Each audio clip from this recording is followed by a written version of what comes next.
Good evening, everyone. Sorry for the delay. Me and Kenny's been running around like, the proverbial blue, whatever. And but we're here. We're here for another extra time show on a Thursday. It won't be a long one because I know Kenny's busy and there's things to do, and it's coming towards the end of the week, and we're constantly streaming and going to football matches, and it's another wet, dull, horrible day, my friend. Kenny, how's your day been? Is it all good? The day's been fantastic. I'm just getting some better light. Nice. The day's been fantastic. Yeah, and the week's been good. Obviously, we're in the Carling Cup. We're in the Carabao Cup final. Yeah. I was on the few shows. On Jez's show. Before Jez's show, I was on DG's show. And I was on the Roundabout. That was a very packed show. Very good show as well with Shane. Yeah, I was going to ask you, how did that go last night? Was there any fireworks? I've not had a chance to watch none it. None at all. It was a good show. It was mainly talking about the Chelsea game, our viewpoints. How far Arsenal can go this season. Yeah. Is a quadruple on our prospects in the league and the next game against Sunderland.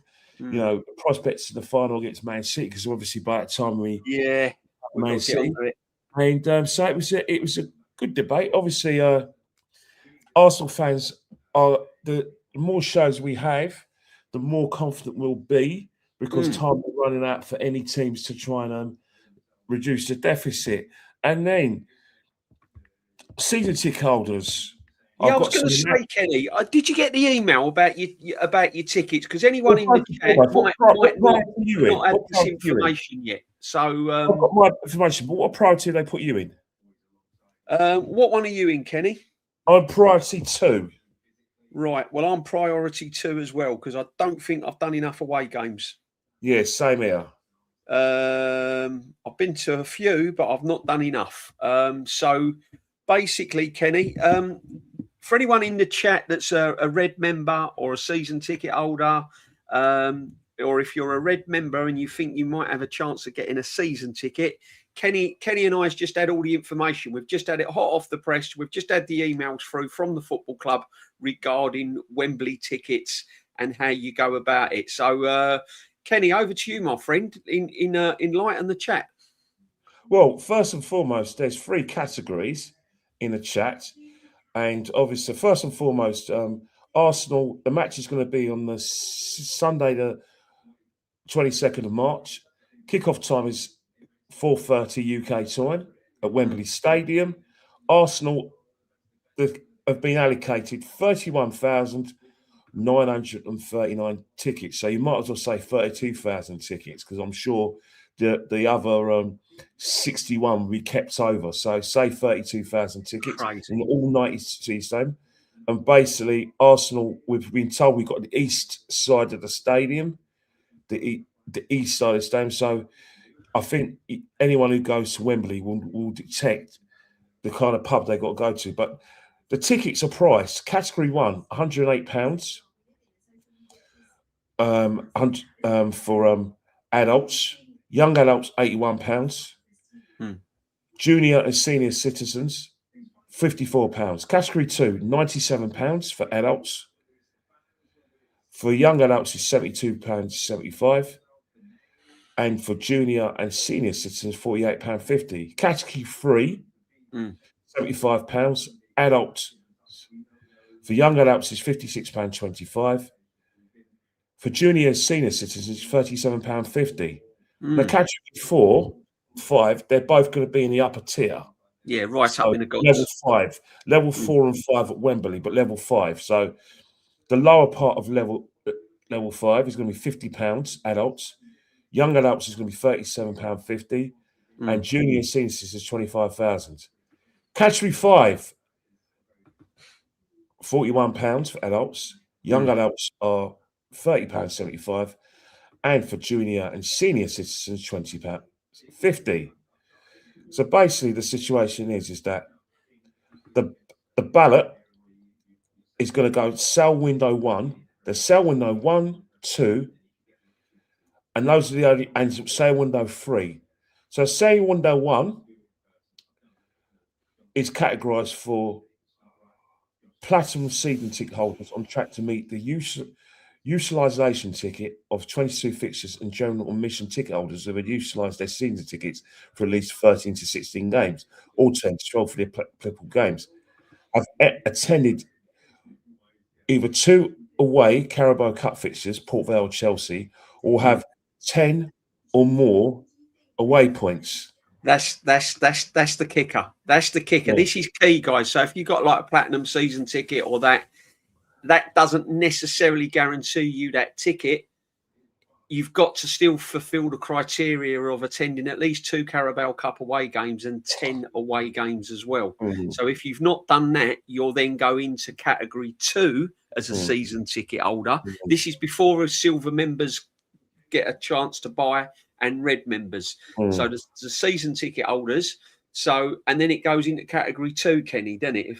So right? first and foremost, we've got to remember that if you're on category 1, i.e. you've got 10 or more points, good away points, your phase, which enables you to buy your tickets, is on Tuesday, February the 10th. And it closes, so open at 1 p.m. and it will close at 1 p.m. on Thursday, February the 12th, which is next week.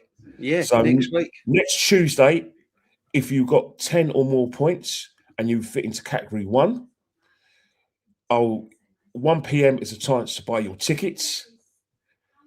Sale window 2, which is where I think myself and DJB will fall into. All other platinum season ticket holders who are on track to meet their utilisation target of 22 fixtures, and general admission season ticket holders who have utilised their tickets for at least 13 to 16 games or 10 to 12 games so far will be invited to enter a ballot.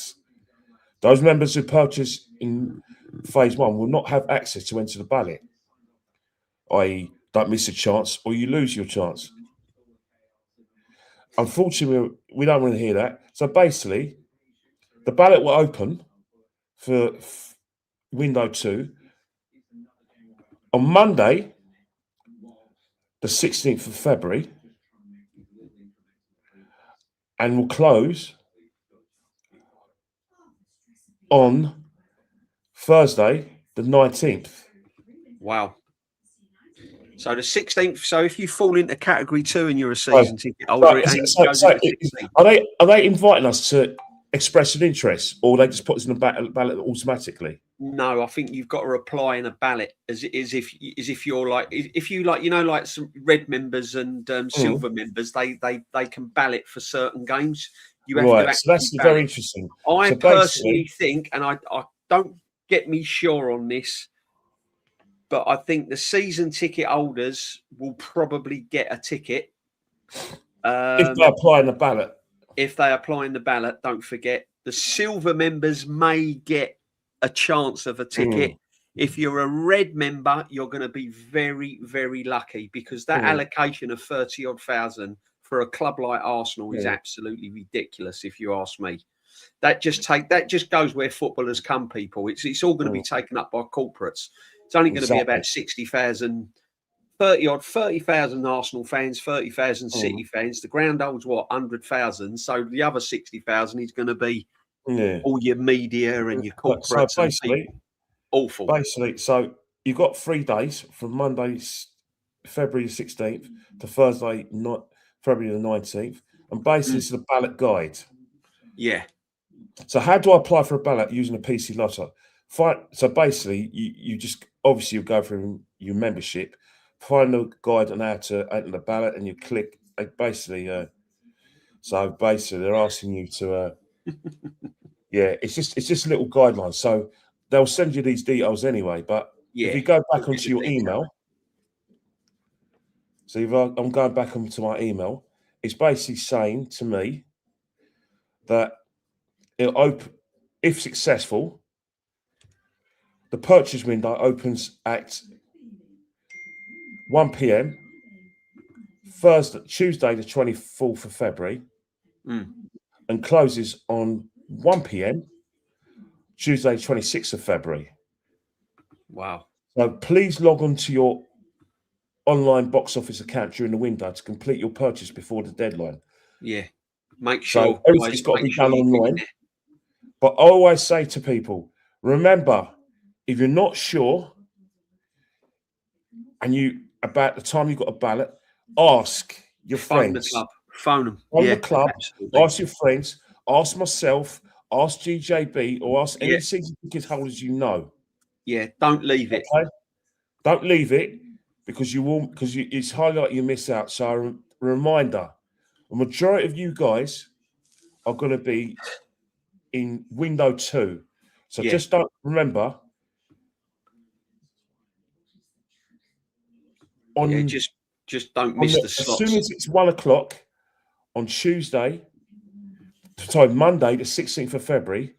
Don't forget to register your interest. Exactly. This is Exactly, important guys. And information. good luck to everyone. Good luck to Good luck everyone. to you all, because we Yeah. can't help you if you don't follow the instructions. Exactly. Exactly. And if there is any tickets going and me and Kenny get hold of some, we might put them for charity, you know, auction them for charity.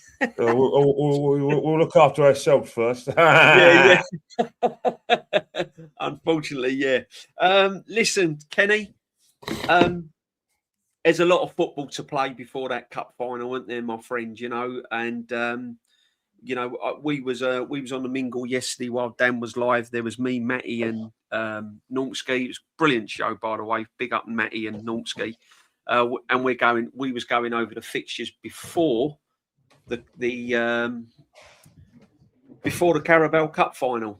Now, what's he going to do, Kenny? In your eyes, is he gonna mess around with a squad, or don't you think he can afford to? Because for the final, yeah, is he? How seriously is he going to be taking this final?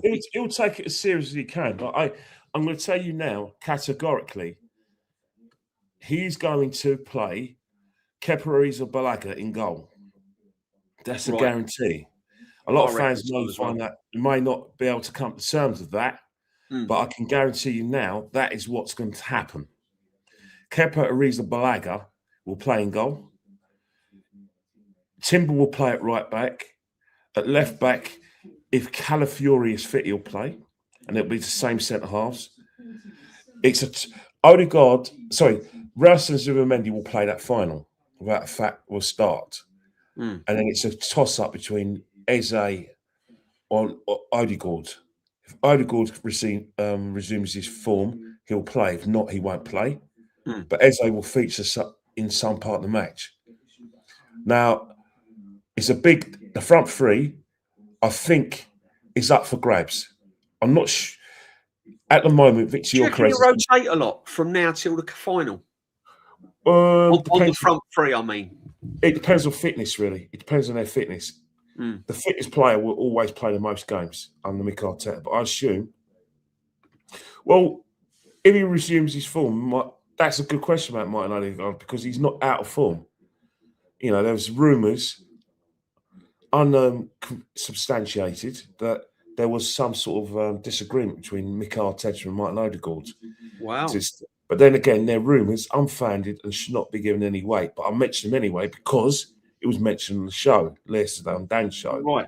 But I've found no evidence, either I've not heard anything, secondary evidence or primary evidence, that there's been any form of disagreement. The fact is that Odegaard officially had a knock in the Leeds game and is not available for selection. Hence the fact he was not in the squad for the Chelsea game 2 days ago. But up top, it's up for grabs. I think if Saka's fully fit, or Dean fully fit, he will play. On the left-hand side, it's up for grabs because Martinelli seems to be his cup specialist, and our good friend Trossard will play on the left-hand side. It depends on the priority. I think Trossard will play. I think Saka will play, and then it's up to Gyökeres. It's highly likely that Gyökeres will start, be taken off after 60 minutes, and we'll bring on our good friend either Kai Havertz or Jesus. It's highly likely Jesus will play. Now, it's very interesting. Kai Havertz has basically got a month to prove his fitness, because it's highly likely that when you look at the cup final selection, it could be the situation where neither Eze or Odegaard start.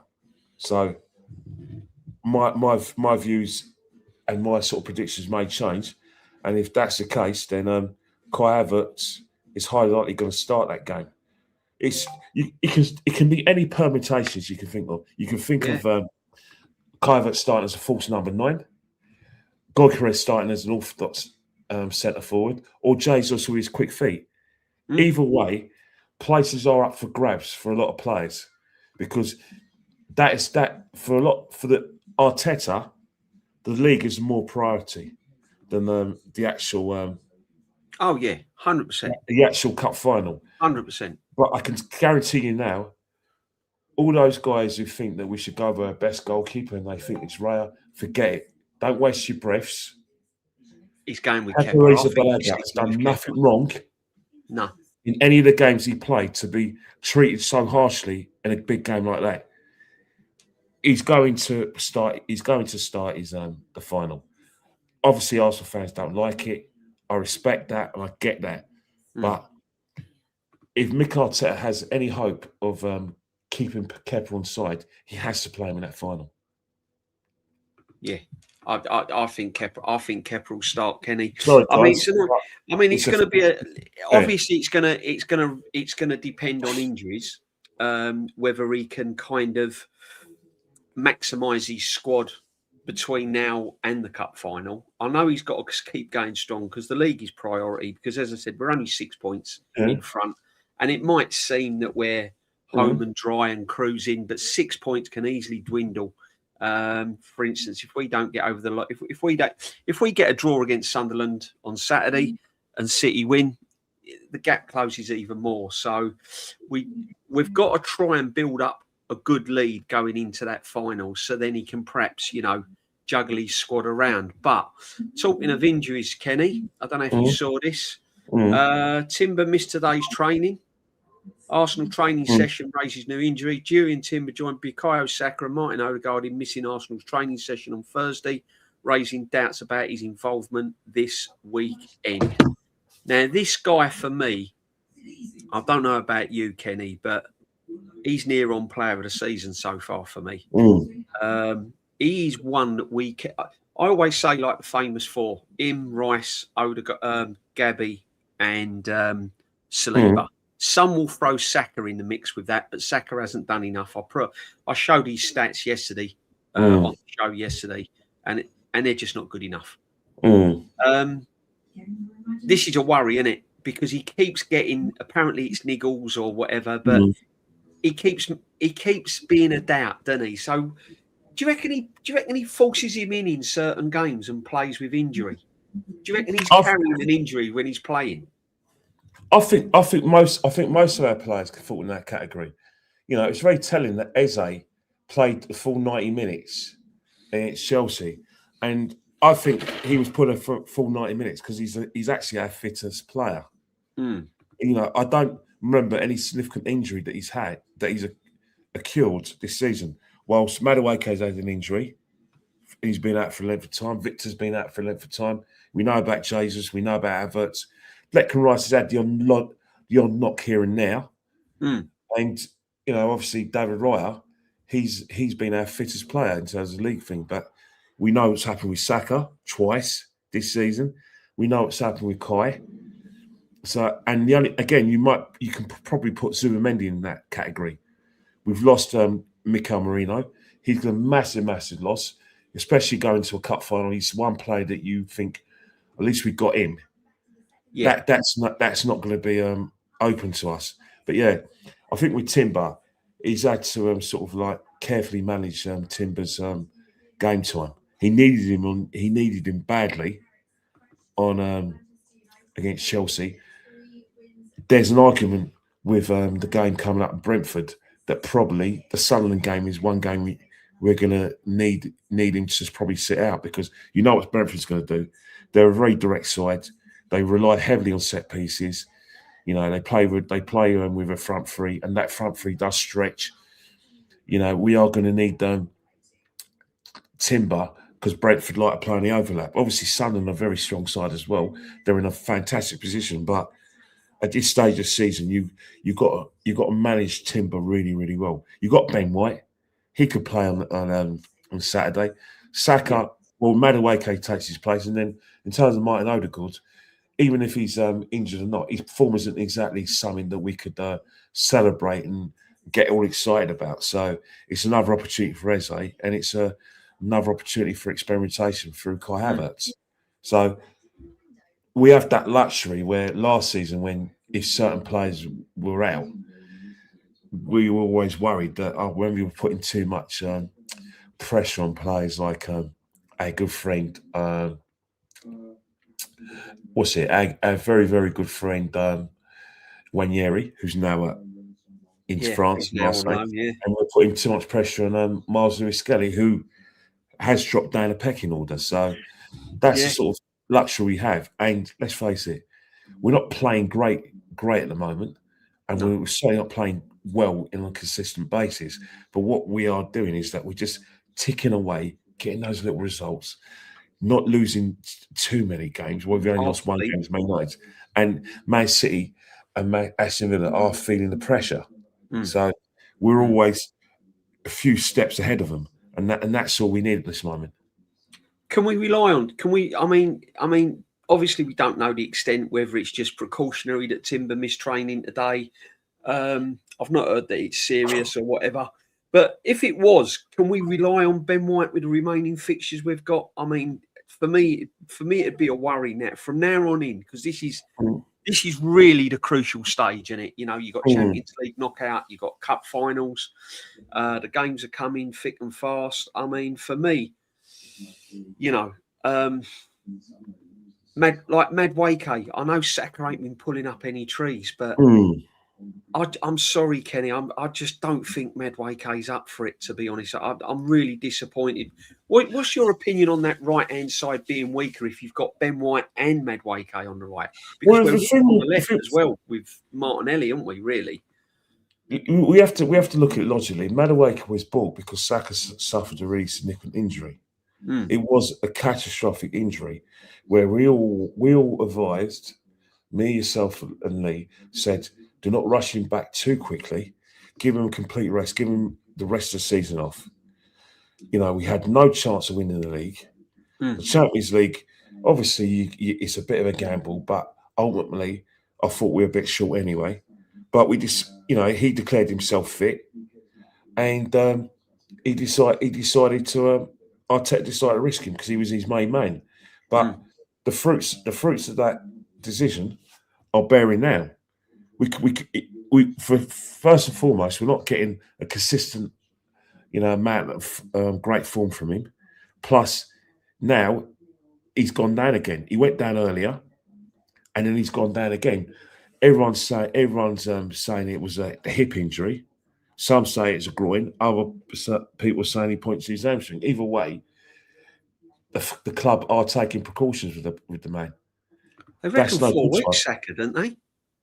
Well, yeah, it's still but the fact is, it's niggling injuries where he's not getting a consistent amount of games. That's why we signed Ranieri. We needed a like-for-like player who is going to basically do what Saka does, or invert for the right hand side, and then put quick crosses into the pots and have some sort of a goal threat. Where he did it not in a regular basis like we expected from Saka, but he did do it in some numbers at Chelsea. At Arsenal, obviously, he hasn't really been pulled up many trees. But the fact is that he's still our best option at right wing.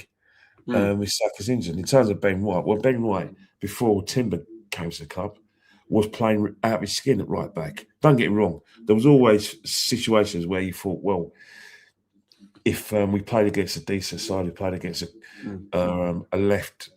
He ain't really done a lot wrong, has he, Kenny, Ben White? Well, I mean, he's just been unfortunate that Timber's been outstanding. Yeah, but the fact is, we've got to play by the rules of the game. The rules of the game is, no matter how good a player is, if there's someone that's better in your position and can take you to your team to a different level, You have to select that player. The same with Calafiori. As much as he's criticised, everyone knows that when Calafiori and Timber are fully fit, we're a solid team. There's no doubt about that. You could say that Miles Lewis-Skelly's got a lot of potential, a lot of ability, but we're a better defensive unit with Calafiori than Miles Lewis-Skelly. And Calafiori's also good on the ball. Timber's also very good on the ball, but you can't take away that solidity at the right back. Ben White does not give you that. Yeah, it gives you a lot going forward, but the fact is that first and foremost, he does leave the back door open. And we know what happened with Miles Lewis-Skelly last season, and we know that teams are targeting him. So, as unlucky as it is, you've got to remember one thing. If Arsenal win the league and win maybe another trophy alongside that, you can't sit in your laurels. Rest in your laurels. No, this is something I'm going to have to bring up. If a player's available and he is better than what you've got to go for him. You have to. 100%, 100%. And I've been bringing this to the attention lately, Kenny, and I've had pelters for it. We bought it. We bought it up on DG's channel. I mean, this here he says, "Would you guys sell Odegaard this summer?" Yes, look, I would sell him. And Kenny, you know who I would sell, but you know, tell the chat the players that you would put on the hit list.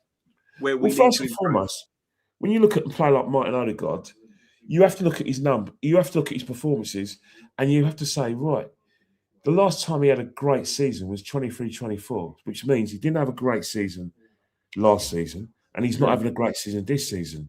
No. Once he's getting injuries. That's facts. Yeah. That's facts, guys. Yeah. Captain or no captain, you have to be worth your place in the side. And he isn't worth his place in the side. He's still relatively young. He is a captain of Norway. You know, he's got enough big game experience at Arsenal now.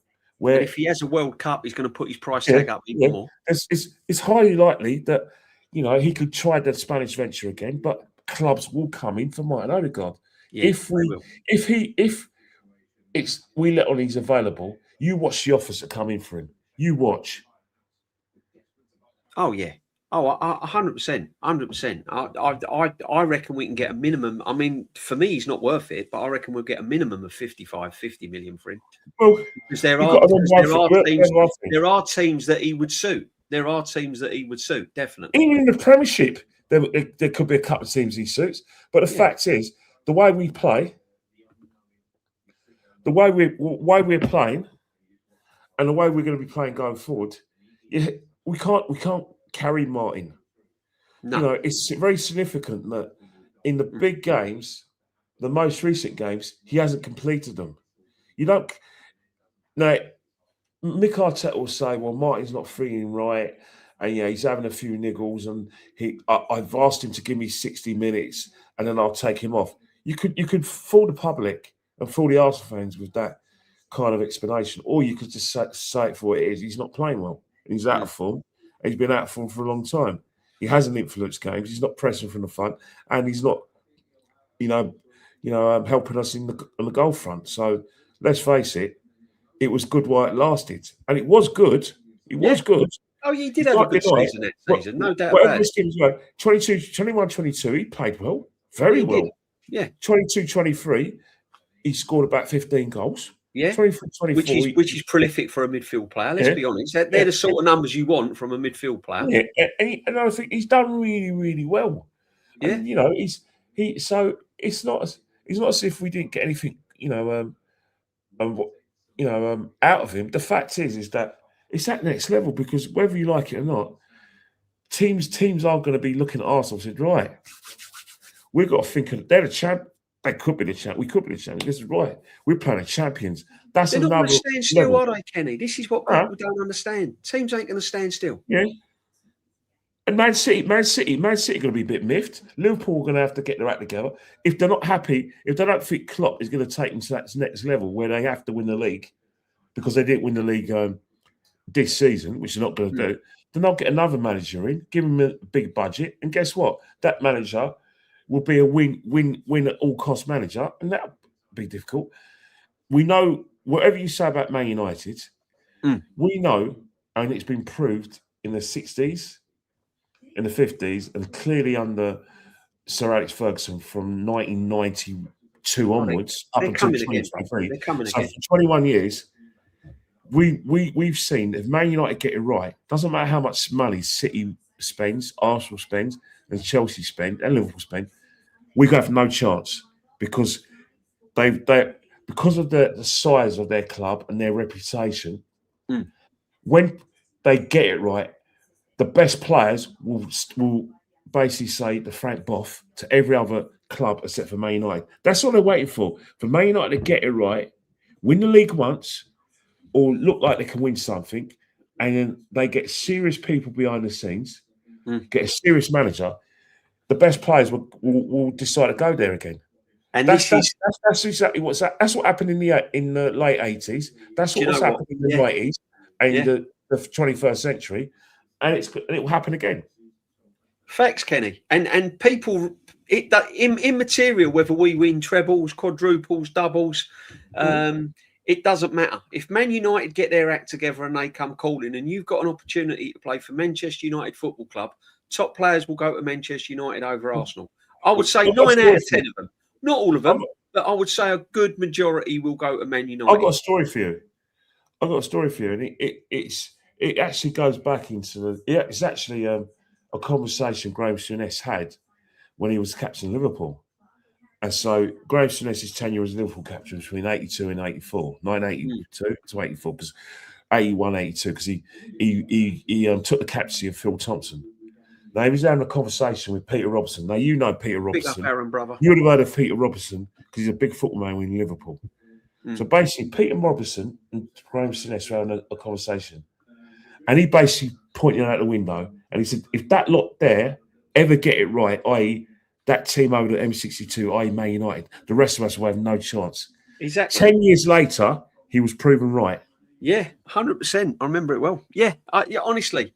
This is what people don't realise is that big clubs will always be big clubs. And I know we're a big club, but Man United are massive and they've got a massive pull, and if they get their act together and they sell look at something in Italy. Do you remember in Italy when Juventus got it right? When Juventus got it right and they got the best people behind the scenes, the best players. Oh, they was getting everyone. The fiat money, they were able to dominate Italy. Now, people say it was corruption. Say what you like. That's sour grapes. And it's a lack of footballing intelligence, like these idiots who say Arsenal couldn't keep it in Man United because Ferguson cheated and he had the referees in his pocket. It's bollocks. It's rubbish. Garbage. Of course it is. It's rubbish. they were where they were because they're the best. Exactly. 100%. 100%. Big up to everyone in the chat. Aaron's in as well. Thanks for popping in, Aaron. All the usuals, Kawaja, Hendon, Punit, SLD, Caps, Jam Boy, Lynch, they're all in here. Lux as well. Big up to every single one of yous. Always a pleasure to have you all in. It is what it is. I mean, for me, Odegaard would be one that I would, if the offers came in, I'd look to move him on. The next one on the list that I don't know if you agree, Kenny, and you probably do, is Martinelli. And it's going to shock a lot of people when we come up with our list, but would Martinelli be one that you move on to strengthen next season if we need to retain cups? Definitely. Martinelli, we've done really well with Martinelli. We've done really well with Martinelli to the extent that we've got every sinew out of him.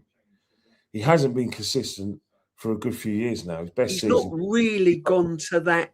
Not at all. You know what I mean? Upper level. I don't think he's been the same player for Arsenal since probably 2022-23 season when we initially were looking to replace him. Remember, we were looking to get Mudryk in, and his form has never really recovered. Mudryk, and since then, it's always been a case where the place that left inverted forward has been up for grabs. Sometimes it's Trossard, and then Martinelli will play the big games, and it'll be Trossard. So he's never really cemented a place in the side where previously he was an automatic choice in 21-22 and the beginning of 22-23. That hasn't materialised. And you think about it, now we're in a situation where he doesn't always start games. He definitely starts in Europe, especially in the group stages. He starts in some cup games, But the big games this season, Trossard's kept him outside. So all this stuff about Martinelli being a baller. Well, Martinelli still plays like the player we bought in 2019, which means he hasn't evolved. No, a lot of people look. Sadly, you say sadly. The problem with a lot of people when it looks at Martinelli, he'll score a goal, and everyone will say, "So what are you saying now?" And then he'll have a few stinkers and it's silence. The fact is that Martinelli, how do I say it without being cruel? Martinelli's not elite. He's not elite. No, and he's never going to be elite. You know, he's good. He's good as an option off the bench, isn't he? But that's about. Yeah, but we want more than that. We want more than that. You know what I mean? We want more than that. I mean, come on. Liverpool eventually, got rid of David Fairclough, so we might as well get rid of Martinelli. At least David Fairclough won things. Facts. You know what I mean? No, facts. This is the problem, though, isn't it? I mean, I'm convinced we're going to win trophies this season. I mean, if we don't, I ain't got a clue what I'm going to do. You're probably not going to be able to do any podcasts. You won't be able to podcast. You won't be able to show your face. Oh, mate. I mean, it says it in the title. Could this be a memorable season, Kenny? What is your gut instinct on? Because now we're hearing about the quadruple. And listen, it's not just Arsenal Football Club. We hear it. We heard it with Liverpool when they were going well. So I'm not digging out top gooners and all that because every club does it. Man United, I remember one year when they were flying, can they win the quad when they was on to the treble? Man City, can they win the quad? And now it's our turn because we're in all the competitions. Well, what realistically silverware do you think we're going to win, Kenny? And what will he have to sacrifice anything? Look, he won't have to sacrifice anything. But at the end of the day, Champions League is so hard to win. It's everyone's ambition who's left the country to win that cup. There's going to be more than what Liverpool are going to think. Hang on, we've won 6 of these. I won a 7th. Bayern Munich will think the same. Real Madrid think it's their property anyway. Yeah, as you all know, and you've got the English clubs. Barcelona, Man City think they should win it. Barcelona. It's not going to be easy. No. You have to be at your best. You have to peak at the right times to win this competition. The team that peaks at the right time wins it. Don't get me wrong. There can be teams that have started from September and gone on, and they've been the best. But 9 out of 10 times, it's the teams you don't see coming will win the Champions League. You look at it last year. We didn't see PSG coming. No. We didn't see Dortmund. Coming when they got to the final in 2024. No. We kind of because Real Madrid sees their property. We kind of see it. No one saw Chelsea coming in 2021. No. And then they went, oh my God, they've got a chance of winning this. So it's up for grabs because whoever starts playing well, starts showing form in the last 16, ultimately will go and win it. That's my view. So it could be Arsenal. So the Champions League is going to be a bit of a lottery. The Champions League is going to be a bit of a lottery. We're in the Carabao Cup final. Up for grabs. Up for grabs, anyone's game, or would you? I mean, listen, I'm just It's a cup final between. Look, it's a cup final between the two best teams in the Premiership. So the way I look at it is that anything can out for grabs. Man City have got a very good pedigree in this competition. Pep Guardiola's won it the most times. Up until 2022, they were in the final consecutively for 4 years straight and won all their finals. Before that, they won a final in 2014 and 2016. So this is the competition that's close to their heart, and it could be like a springboard to the great steal again for the title. Yeah. Again, Arsenal. Well, we need to win one. We haven't won it for 30 years, 33 years. I know. So it's up for grabs. It's anyone's final. Both of them are great sides. No one's the favourite. No one is. No. I get that. Do you think the Carabao Cup will be determined on where we are in the league position. And what I mean by that, Kenny, in the chat, is if we're like 9 points clear going into the cup final, and Man City are thinking, look, the Premiership's fading away, it's gone. Do you think that will have a bearing on them giving that little bit extra to try and not really? You got all right. Let's go back in history. Last season, Liverpool were running away with the league, right? Yeah. Newcastle were comfortably in the top 4. Newcastle took them apart. Newcastle put another 20% in their performance. When it got in their faces, pressed them, and basically strangled the life out of them. And Liverpool just couldn't get out first gear, whilst Newcastle was all over them. And they were flying, Liverpool, weren't they? I mean, they were flying going into that final. And then go back, all right. And it derailed them, Kenny. Sorry to interrupt you, but when they lost that final, they were lucky that they were we weren't really hitting the ground running in the league, because it derailed them, didn't it, a little bit? They took their foot off. All right, let's go back 32 years. Do you remember Man United were after they got knocked out by Galatasaray, they were flying through the league, right? Yeah. Yeah, they were comfortably doing well in the FA Cup. They got the League Cup final. They played Aston Villa. Aston Villa took them to the clearance. Yeah, they choked, didn't they? And then after Massively. that, Man United started, like dropping points against Arsenal. There was a situation when they lost to Blackburn, and then everyone was thinking, "Ooh, they're wobbling a bit," and then they went away with it. So the League Cup has no bearing. It doesn't matter how well you're doing in your league. You still there has been instances where you go there and you think, right, we're gonna have to turn up and win, and you get a shock. Yeah, exactly. Shock. It's a cup final, you're not in your home ground. You haven't got the majority of the fans behind you. It's 50-50. Now, they're laughingly going to say it's going to be 90,000. There's going to be 45,000 Gooners and 45,000 Man City fans. Well, we know for a fact there's going to be probably 32,000 fans each, and then everything's up for grabs. And we know the Man City fans don't travel well. And we know the situations where we've been to League Cup finals, or we've come back from Arsenal games, where we see Man City fans. If you go to King's Cross, I remember going to King's Cross one time just to visit someone after an Arsenal game, and I saw some Man City fans at King's Cross and Euston Station. I said, "Hang on here, you must have got there really quick." So, "Oh no, we left before before extra time. We left just before penalties." I said, "Why'd you do that?" Because we don't want to miss our trains. Oh no! They do every cup final.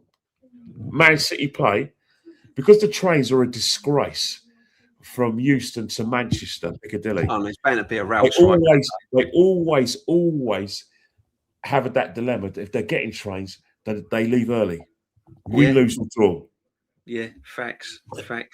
But it's going to be, I mean, it's going to be an interesting day. Big up, Aaron. Aaron, both sets of fans will fancy their chances. City will think they're favourites because they've done it before. We will think we have a chance because we're in a better moment. Interesting final. Aaron, it's going to go to the wire. It's going to be really interesting. Absolutely, my friend.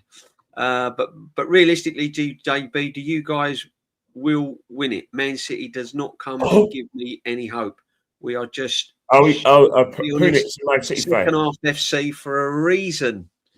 Punit's a little bit kind of, So, I mean, Champions League's up in the air. Carabao Cup's on the day. So there's the quadruple is now looking a little bit dodgy. As I said, we're realistic fans on his chat. He's a Man City fan, Punit. He's a Man City fan. Yeah. But I think Punit's got Punit. The reason why I'll shake his hand because he's got a point. He's got a point there, though. I mean, we seem to have done a lot of our damage in the second half, and we can't afford to do that against Man City. But if you're Man City, though, Punit, the fact with Punit, I think he's a Man City fan. He'll correct me if I'm wrong. Man City, I'm not the same side they were. The last great Man City side, or the last efficient Man City side, was the one that took the title for us in 24. Foden getting 20 goals, Haaland couldn't stop scoring, and Bernardo Silva was still a great player. And afterwards, it was a situation where we dropped the ball and Liverpool came out of number and they were just really significantly, really, really strong in that. And Man City would just go through transition. Now, before our very eyes, this transition is still occurring. I mean, we're not lying. They still have a situation in defence. If they weren't in transition, they wouldn't have bought Gay, but they bought Gay and they bought Semenyo because there's still situations where they're not breaking teams down.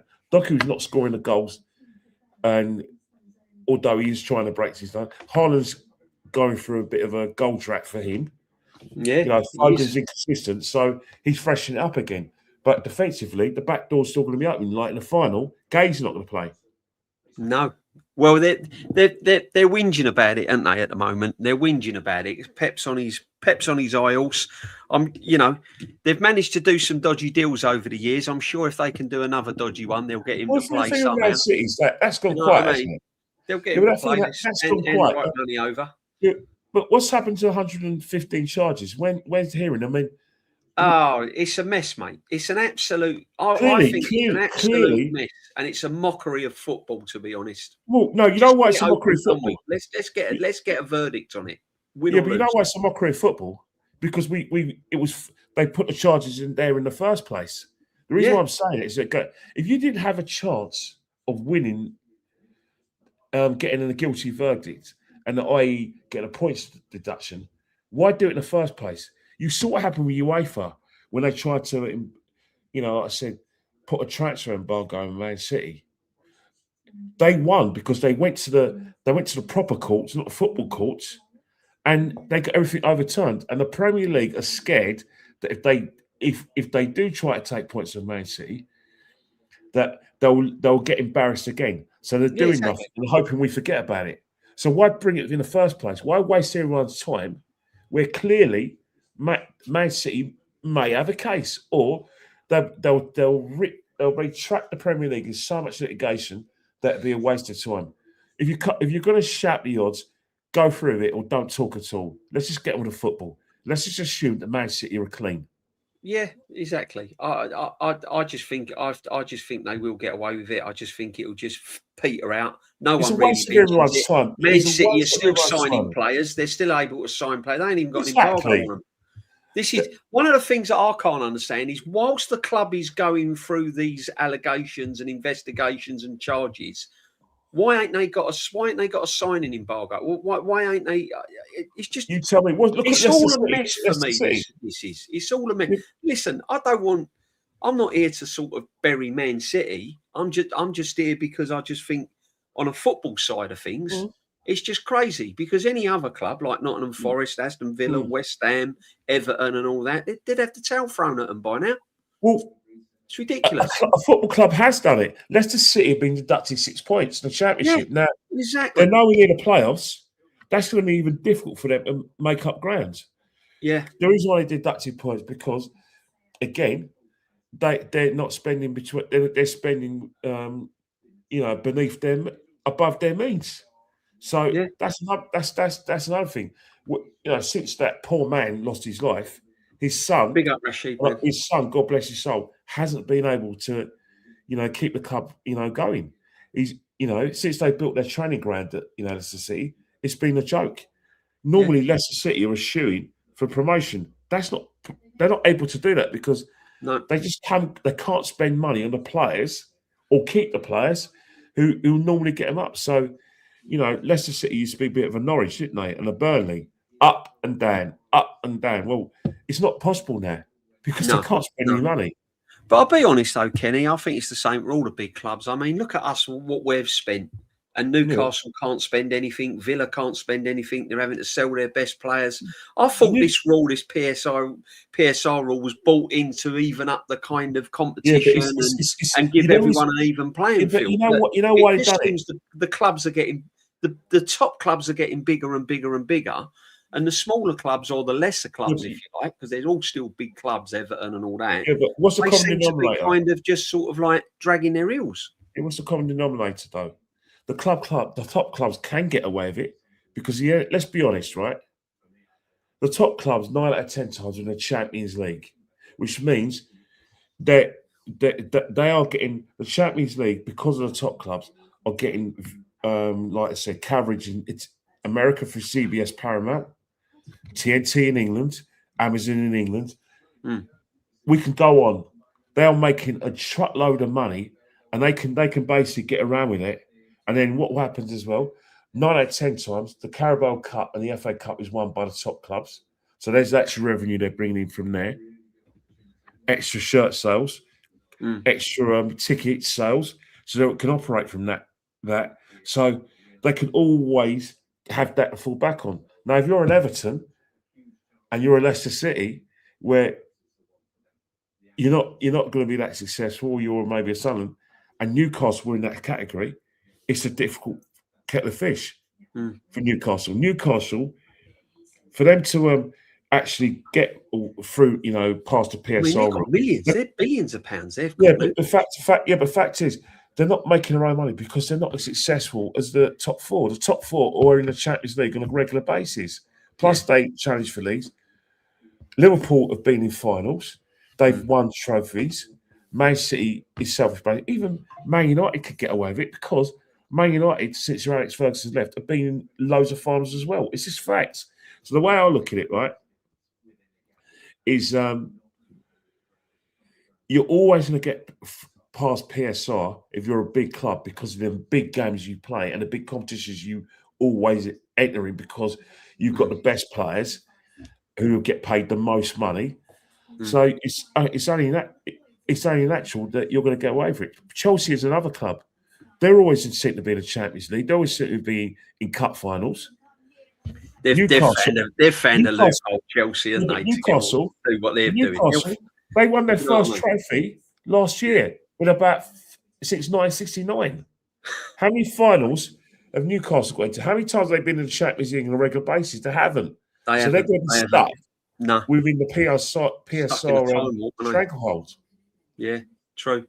Says big up G all the time. Man. Stop overseas ownership of clubs. Introduce a fan ownership model as they have in Germany. I've got one question for Big G, M5F, and it's a great question because what you said is I love what you're saying, but the problem is you no longer have Jim from Hertfordshire who grew up in Islington buying Arsenal. You no longer have Bob from Salford buying Man United. You no longer have Jeffrey from the Wirral buying Liverpool. We don't have enough local billionaires buying clubs, and it has to be billionaires. It can't be millionaire consortiums. It's got to be billionaires. And our fans want billionaires to own their clubs because they think those billionaires are going to buy success for them. So if you look at all the clubs in the Premiership, a lot of them have billionaires now. So the only billionaires I can think of are going to be abroad, not in England. Yeah, facts. Quiet babies in our fan base think that City are frauds. Start winning trophies, Arsenal, and it becomes relevant.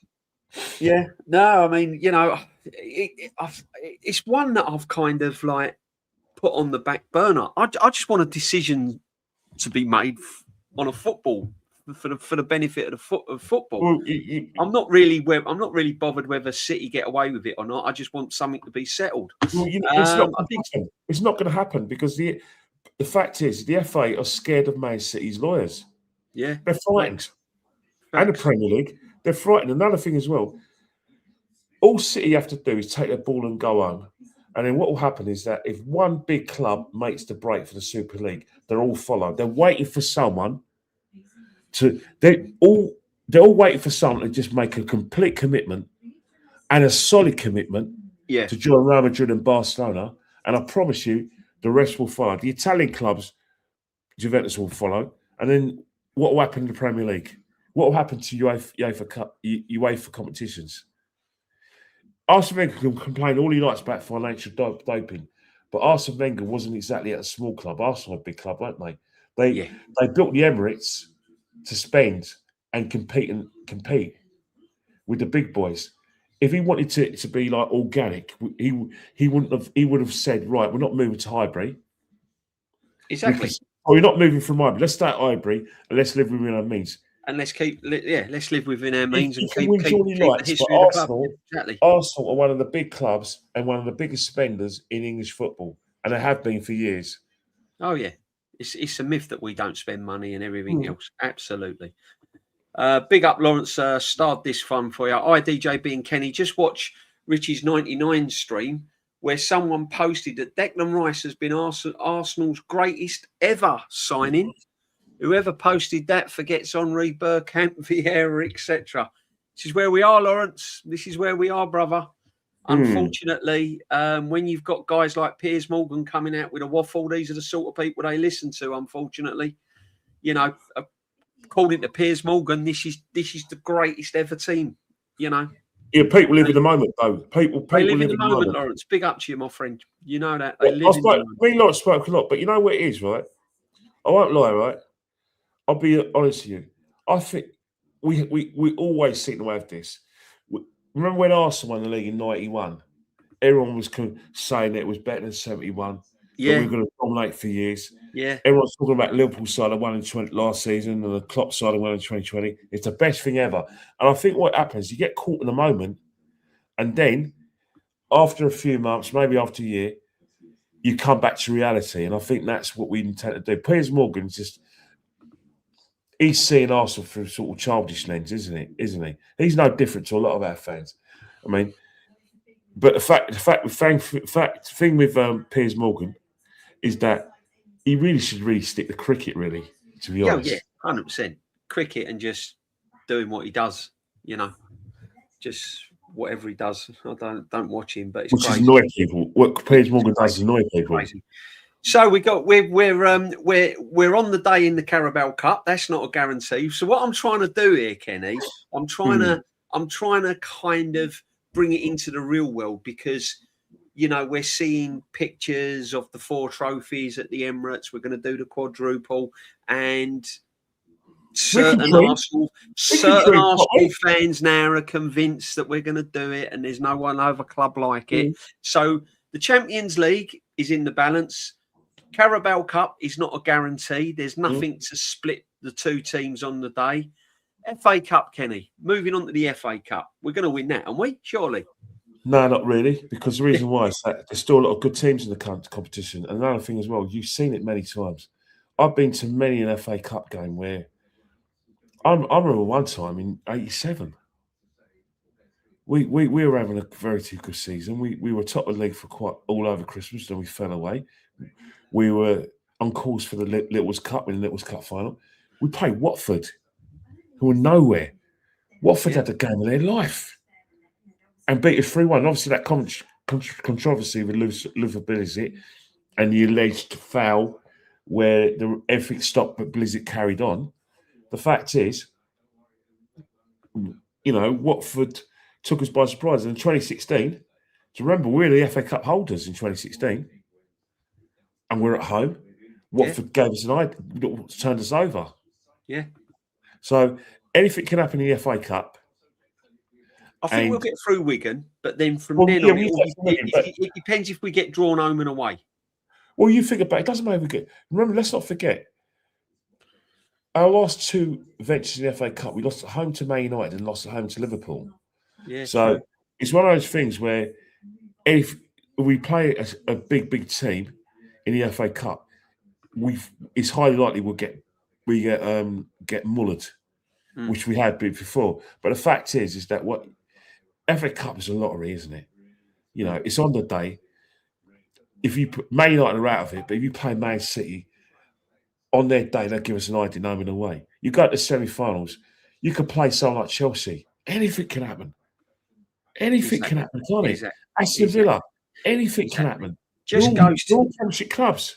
Yeah. And I think, Kenny, but the fact that we can't be absolutely certain, because when you talk about great sides, Darren, I've starred that, my friend, because I love comparing old players, and because you've brought up Johnny Barnes, who's close to Kenny's heart, not so close. Not yours, though. Not yours, though. Not as close to mine. We'll have a little discussion about it. But big up everyone in the chat. 50 likes apparently. Big up Jamboy and Kawaja, my brilliant mods, and all your mods are brilliant. But Kawaja and Jamboy do a great job as well. I've got photos of only Rice and Gabrielle walking around, going mad with the crowd after. How's that not captain and vice captain? I'll never know. Facts, Aaron. I thought it was a bit. I think that Rice is. Well, think for Gabrielle. Gabrielle's desperate for success. If any player deserves success, is him. Oh, 100%. Gabriel deserves success. And not only that, he's no spring chip. I mean, he's 28 next season, though. Yeah.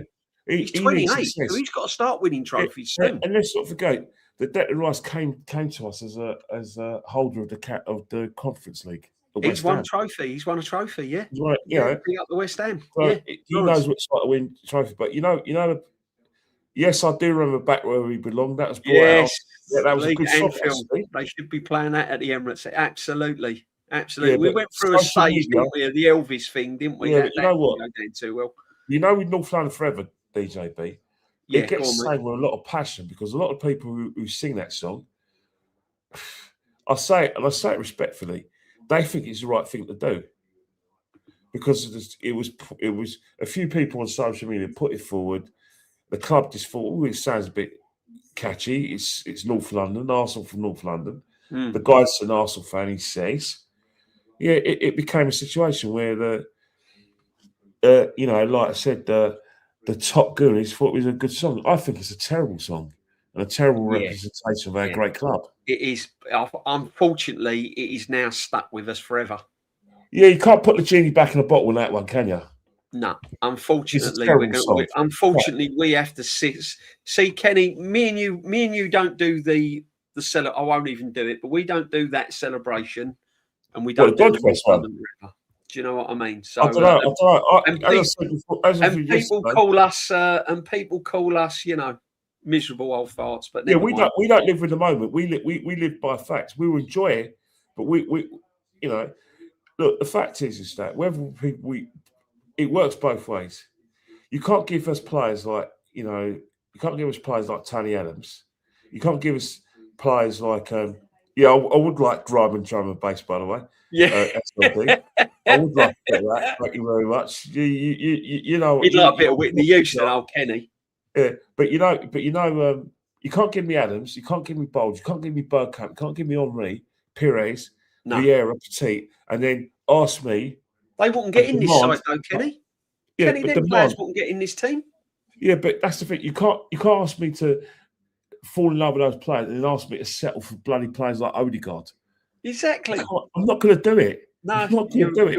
I'm not going to settle for Martinelli. I'm not going to do it. Yeah, well, no, Kenny. We'll keep our standards. Don't you worry about that, my friend. They're not going to corrupt our brains, mate. Not me and you, my friend. Not me and you and Aaron that's in the chat. You know the equivalent. You know what? If I celebrate Martin Odegaard and I start cheerleading for some of these influencers or content creators who support Arsenal or any other club, you know what? Me and you might as well go clubbing with the 20-year-olds.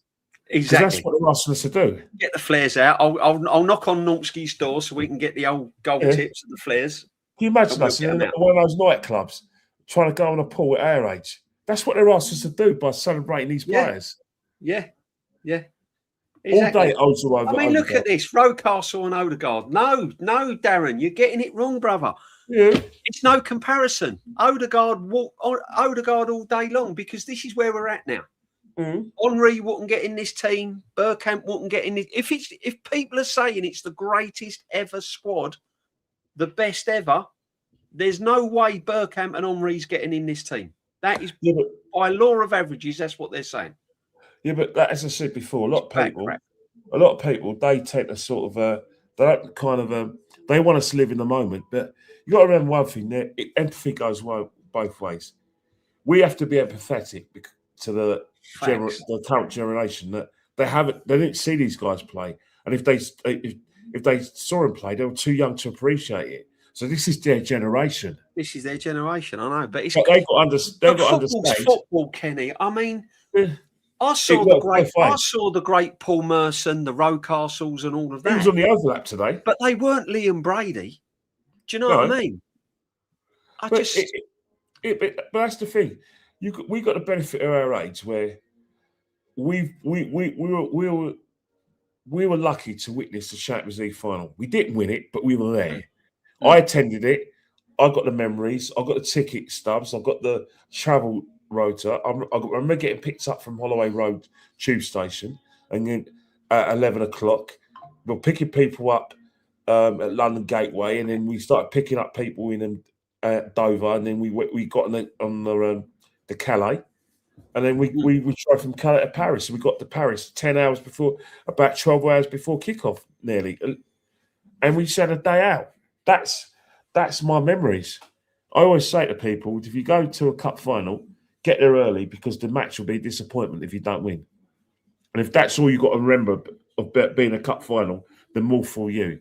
It's a day out for a reason. Absolutely. It is a day out. It is a day out. You can't enjoy your day out at a cup final. It's a miserable day if we lose, man. Yeah, but I'll tell you one thing. That's why you've got so many times at a cup final. Yeah, so have I. But the thing about DJB, some of these young idiots who go to football don't get it. Go and enjoy your day. Don't go around, I've got to go and cut my hair. I've got to go to my baby mother and do this. I've got to go and make sure I'm at the gym, and then exaggerates, man. We'll get there. No. Get there early, breakfast, and enjoy your day and relax. Make a day of it. Absolutely. Exactly. Oh, I'll be setting off early in the morning. I'll be breakfast. I'll be 11s. I'll be middays, onesies. Can't wait. Yeah, but that's the thing. That's what I always say today. That if you get a ticket to the Carabao Cup final, get there early. Yeah. If you're going to watch the Carabao Cup final, and it's really a massive day for you, and you're at home, don't do anything. Don't do anything. Don't do shopping. Don't go out. Don't pop out. Enjoy it. Go to a pub. Do whatever you got to do. Absolutely. Enjoy it. Being part of this great occasion. If you're there, don't let any day. Go to Hendo's in Barnet. Go with Hendo and meet up in Barnet and all have a day out. Enjoy your day out. Exactly. Don't do certain things, and don't if you're a group of lads, don't go with someone who's going to spoil your day. No. By making you late for the occasion, and then want to leave early and ruin your day. Absolutely. See, Uncle Kenny has spoken from we've been to many cup finals, me and Kenny, and Kenny will agree with this. It's probably it's the quickest game of football you'll ever watch because it flies by. A cup final flies by.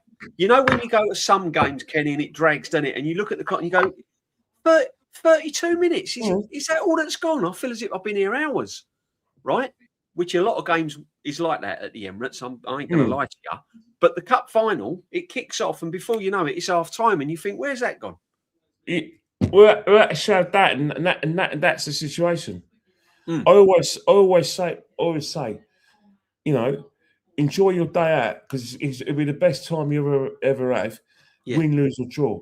And win, draw, lose, hit the booze. By all means, hit the booze. Make it a day for your life. Because, and all these people that follow us on the chat, on my channel, and brother Aaron's in the chat, and everyone else.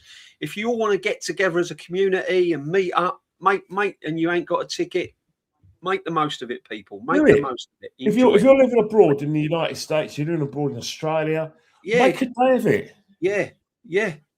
If you're in America or Australia and all that, and you've got some Arsenal fans nearby, get and have a barbecue. Just get a bar, enjoy yourself. That's what I recommend. Because in a day, it goes so quick. Yeah. And it's memories. And by all means, my advice to you, if you're going to the game, do not bloody drive. Don't be selfish and so I'll drive you there, because what you're doing is you're being selfish. What you're doing is that you're basically making yourself the boss of their day out. I.e., they got to leave.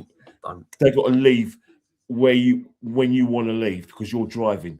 They got to meet up where you want to meet up because you're driving. No, don't be selfish.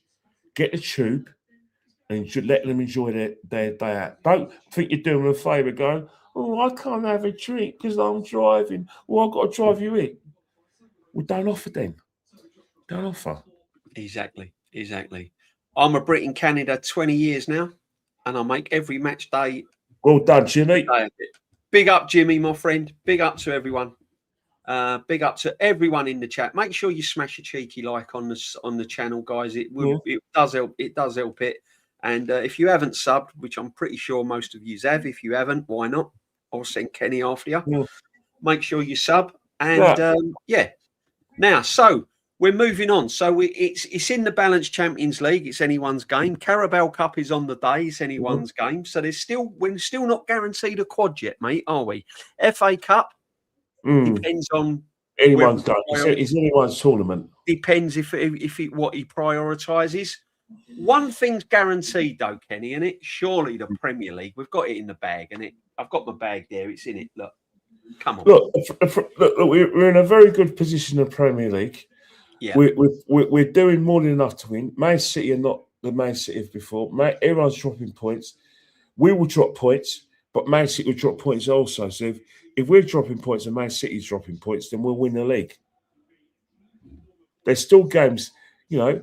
We've got London derbies away to Brentford, away to Spurs, away to West Ham, away to Crystal Palace. That's not going to be easy. We've got to go. No. We've got to play Everton at home. We're just going to Sunderland here. Look, so let's say 3 points there, Kenny. 3 points. What are you talking about there? Because Brentford are going well. Tough team. 3 points. If we want to win the league, we've got to win. There's 6. Yeah. That's got to win the league. Right. Wigan, we'll ignore Easy that. We're going through there. We're gonna put out the chat team against that. Kenny will be in goal for that one. Easy win. That's 3 points. So 9 points. Our next 3 games, then we're looking at 9 points. Yeah. Has to be. Right. It's got to be. Right. But what I'm saying is, can you see any little banana skin in any of these games? Every game's got a banana skin. Right. This is a Premier League. There we go, Kenny. There we go. The North London Derby, we've beaten Spurs comfortably for the last 3 years, in my opinion. And they haven't done anything significantly to hurt us. However, good point, Aaron. Good point, mate. However, if I was Spurs, I'll be motivated on 2 counts. One, I want to be able to be the team to beat the champions elect, and the champions elect come to my ground and take the mickey. Or I want to be the team that stops Arsenal from the league again, and they contributed towards it. So that's got a lot of on it, and it's an North London derby. If you can't help yourself, if you're a Spurs player and a Spurs manager, and you can't get your team up for Arsenal at home, and you show any semblance of fear and reverence to Arsenal, you don't deserve to be a Spurs manager. And it goes for Arsenal, mate, as well. It's not any other game. It's the biggest game in the calendar. Yeah. For both sides. Yeah. So what we saying there, Kenny? We've got 9 so far. Are you confident with that one? Oh, yeah, because simple reasons that we'll have too much for Tottenham. Right, there's 12 points then. Now, all right, we're not even... Chelsea at home. That'd be one of the most boringest games ever, you know, to the extent that you just want it to end. It'll be a draw. It'll be so boring. Just like 13 points. We'll only go up to Brighton. We'll go up to Everton. 14 points. Brighton away. Brighton draw. What's that? 14 points. 0-0. Another one's 15. So we're right. So you're looking at what? 15. You're looking at about 15 points in our next games. That takes us up more or less to the Carabao Cup final. Well, it does take us up to the Carabao Cup final, people. Yeah, 15 points. Now, bearing in mind we're 6 in front of Man City, I think we could be in a really good position in the league going into that Carabao Cup final. I really do. I really do. Whatever happens, the team is not going to be the same team that plays consistently in the league because it's a Carabao Cup team, and City would do the same. They're not going to play. I'll tell you one thing: Donnarumma is not going to play in goal. It's going to be Trafford, because by that time, Man City and Arsenal expect to have got through to the quarterfinals of the Champions League. If both Arsenal and Man City get through to the quarterfinals of the Champions League, both their number 2s are playing that final. I'll put me out. If Raya plays in goal, I'll be shocked. If Donnarumma plays in goal for them, I'll be shocked. But yeah, that's been moved to 18th of Feb. Yeah, I've noticed that. It's happening with football, but nothing's written in stone. But I think that's pretty much written in stone. Yeah. No, I listen. Nothing is won. Nothing is won yet. What I'm being a bit facetious. I'm being a bit kind of tongue in cheek. What I'm trying to do is keep it all level headed, because we're hearing quadruples and we're seeing pictures of Saliba with all the cups around him. It's nice. It's nice to imagine it, but we've just kind of brought it down to earth.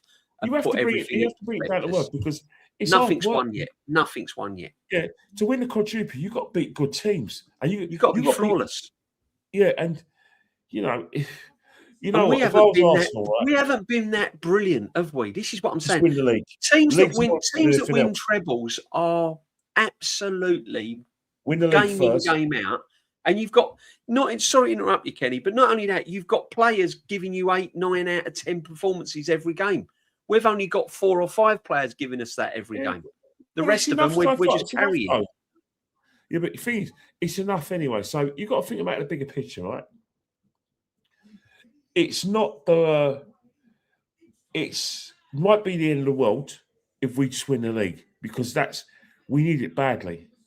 I'm not saying we don't need the Champions League, we don't need the FA Cup and the League Cup, but the league is something that we've been after and been preparing ourselves for a good few years. Oh, it'd be a disaster. It'd be an absolute disaster. There'd be no coming back if we don't win this Premiership. Yeah, and that's the thing. And I don't think that not winning the cup but not winning the league will be enough consolation for this team and for the fan base. It'll be a major disappointment to the extent that we won't be satisfied. And we're pretty irritated that all we've got to show for this season is a Carabao Cup. I'm just being honest. Yeah, no, you're facts, man. I've been saying it. Right, I know you've got to go, Kenny, but before you go, a couple of big up to everyone in the chat. Thank you for joining us. Make sure that you put a sub and follow Kenny. You know where Kenny is. Everyone follows Kenny. Absolute legend. Barnes or Blissett? Barnes had a better career. Blissett was a great goal scorer. Didn't really take his chance at AC Milan. I've actually worked with Liv Blissett. Yeah. And I've shot John Barnes up. I've worked a lot with Liv Blissett. Lovely man. Yeah. It's actually a crime that he's not involved in football. And he's not a manager. A lot of these players. He would have made a great manager. Yeah. And a lot of these Rossenior, Leroy Rossenior, it's a shame that, he did really well at lower level management, but it's just a shame that his age, and the way football's going, that they haven't given him a chance. But, his son, Liam, is carrying on the family legacy. Exactly. I'm gonna keep my reservations about John Barnes, an absolute Liverpool legend, and I get that. I just thought he was a little bit overrated, personally. Aaron Silks asked, with DJB and Lord Ken, if Gorkarez scores in the Champions League final, will you do the Gorkarez celebration? Oh, my dead body. No. Oh, my dead body. For a start, men of our age should be doing it. Final first point, but you can do it. You can do it. You can do it. I'll tell you one thing, Aaron, I'm sorry to disappoint you because I've got to go because my podcast is starting about now. But I'm going to leave you this. Go on, Kenny. You know, DJB knows and all the chat knows that if we get the Champions League final, that man will not start. He'll rather start a fit Jesus or fit Kai Havertz. Yeah. You know it and we know it. Okay? We know it. Absolutely. Kenny, DJB and Kenny Kenry, Henry or Ian Wright, Kawaja. Henry, all day long. Big up to everyone. Kenny has got to leave us, and I'm gonna end it as well because it's only right. Hour and 20 minutes, and it's been an absolute brilliant extra time show. It's flown by, isn't it? It's flown by, a bit like a cup final. But listen, guys, thank you for everyone. Kenny, where can people follow you, my friend? As if they don't know already. Kenny1972 on Instagram. I don't do Twitter, but I have a Twitter account, but I'm never on it. I just like and share. Yeah, but I don't comment on it because it's like a tour of insanity. Right, Kenny, I know you got to go, but I'll bump into you Saturday. Not literally, but I will bump into you Saturday. And let's keep each other. Let's remind each other about the allocations. We'll send each other about the allocation. Aaron's probably got his reminder as well. Aaron, you got a ballot for you're probably option 2 as well. You're going to have to ballot for your cup final ticket, my friend. Listen, everyone in the chat, make sure you smash your like. Kenny, quick prediction before you go for Saturday, because I'm not going to see you till Saturday, my friend. 2-1 Arsenal. 2-1 Arsenal. I'm going to go 3-1 Arsenal. I've got the last 2 predictions wrong. I said to go to penalties and Leeds would win. So we'll see. Anyway, guys, we're going to go. Kenny's an absolute legend. The chat, you're all a legend. Big up to absolutely every single one of you. Thank you for joining us tonight. Stay safe. Come on, you Gunners. Keep an eye on your ballots and your tickets and everything else. And 1-1. Jimmy's going 1-1. Jamboy's going 4-1.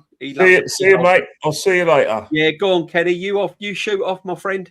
There's Kenny. He's gone. He's a busy man. He's on with the Highbury squad now.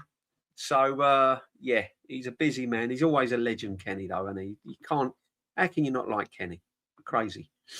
But who we else got? Any other predictions? Put them in, guys. Put them in. 3-2. 1-1 Sunderland. 2-1 Caps. 2-1. Yeah. A lot of people are going 2-1. Darren's smashing it at 3-0. Kawaja's going 3-0. No Xhaka. No, I don't think they've got Xhaka. The legendary Lynch, 3-1. I'm going 3-1 Lynch as well. 1-0 Sunderland. Ooh. Do you know what? If we could have a little cup hangover, I don't think it's going to be an exciting game, people. I can't see it being end to end. I can see it being a bit kind of stop, start, physical game. What you don't want to do, you don't want to let Sunderland get ahead because, it could be a long day.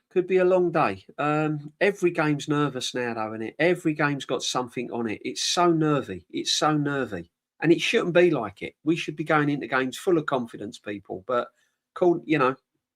I reckon we'll be all right. If we don't get 9 points in our next 3 games, there's something seriously wrong, isn't there?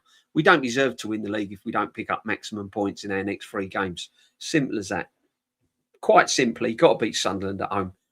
You've got to beat Wolves away. No disrespects to Brentford, who I think are having an absolute brilliant season, and that's off to the manager. You've got to be beating Brentford as well.